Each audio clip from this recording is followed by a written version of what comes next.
I was 29 when this all happened in captivity, thinking this is the end of my life, and coming to terms and peace with that and mourning a future that I never thought I was going to have, and accepting, okay, I might not have children, I might not get married, I might not do all these things, but at least like reflecting in my life at that point in time and being proud of the life that I had up to that point. And then I got a beautiful gift of continuing to live. And so, yeah, just thinking back to like my 30th, that milestone and how huge that was, just surviving.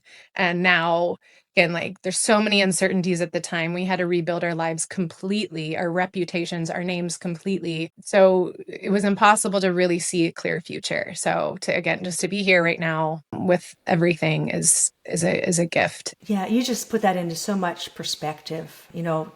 Just thinking what you must have been thinking 11 years ago at a time, a very, short point in time, but probably the most traumatic point of time that really makes you value things. And to me, what a beautiful scenario 10 years later that you are having some silver linings of things that have opened because you have taken that mantra, which I'm going to share later, and chosen some courage over something else. And I think that's is going to really resonate with a lot of the women who I speak with who, have not gone through anything similar to what you've gone through, but they have their own demons. They have their own, sort of insecurities and problems and adversities they face.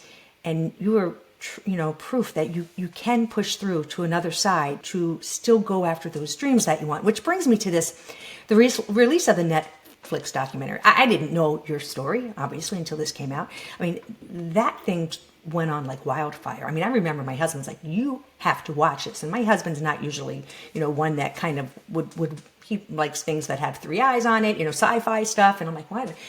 It just hit so many people. You are the girl next door. You are someone we went to school with. You are my daughter. You are so many different, people that we all know. And it's such an amazingly crazy story. What did that do? What impact did that documentary have both on your life, I guess personally, but also from a healing perspective? It's interesting because something that big that's viewed by, well, I think it was like 70 million people all over the world. We had people reach out really from every little edge of the earth, connecting to some part of what we went through. And that was really why we wanted to take the narrative back, take control back, and share what we went through, because there's so many themes that I think, yes, not everyone's going to go through something as extreme as a kidnapping or the false accusations of law enforcement. But I think a lot of people can understand what it's like to be gaslit, to not be believed, to be doubted, to have people think of you differently than who you really are, and having to battle that.